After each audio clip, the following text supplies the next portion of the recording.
কুন্তী ছোটবেলা থেকেই দত্তক কন্যা হিসেবে রাজা কুন্তীভোজের প্রাসাদে বড় হয়েছিলেন।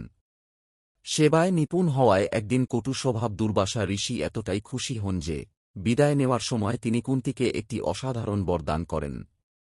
যে কোনো দেবতাকে স্মরণ করলে তিনি তোমার সামনে উপস্থিত হবেন এবং তোমাকে দেবেন এক দেবপুত্র। এই বরই ভবিষ্যতে মহাভারতের ভাগ্য নির্ধারণ করবে।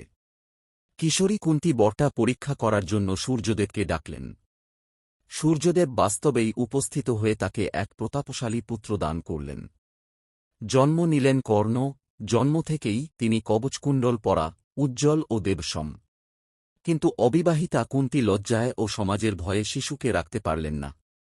তিনি তাকে একটি ঝুড়িতে রেখে নদীতে ভাসিয়ে দিলেন। সেই শিশুকেই রথচালক অধিরথ ও তার স্ত্রী রাধা লালন পালন করেন। বনের আশ্রমে শান্ত জীবন কাটাচ্ছিলেন পাণ্ডু ও কুন্তী। একদিন পাণ্ডু কুন্তীকে তার দুর্বাসার্ষীর বর ব্যবহার করার অনুরোধ করেন। কুন্তী দেবতাদের আহ্বান করেন। ধর্মরাজের থেকে জন্ম নিলেন যুধিষ্ঠির। ধর্মের প্রতীক, সত্যনিষ্ঠ, ভবিষ্যৎ রাজা। বায়ুদেবের থেকে জন্ম নিলেন ভীম। অদ্ভুত শক্তির অধিকারী, মহাবলী। ইন্দ্রদেবের থেকে জন্ম নিলেন অর্জুন। অনুপম তীরন্দাজ, নরনারায়ণের অংশ। মাদ্রীকেও সন্তানের অধিকার দেওয়া হয়। মাদ্রীও সন্তান চাইলেন।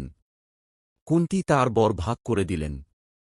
অশ্বিনী কুমারদের থেকে জন্ম নিলেন নকুল, সহদেব। দুজনেই জ্ঞান, সৌন্দর্য ও চিকিৎসাশাস্ত্রে পণ্ডিত।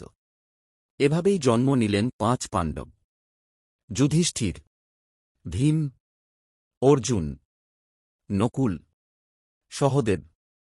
দেবতাদের বরদান থেকে জন্ম নেওয়া এই ৫ ভাই ভবিষ্যতে মহাভারতের কাহিনীকে পুরোপুরি বদলে দেবে।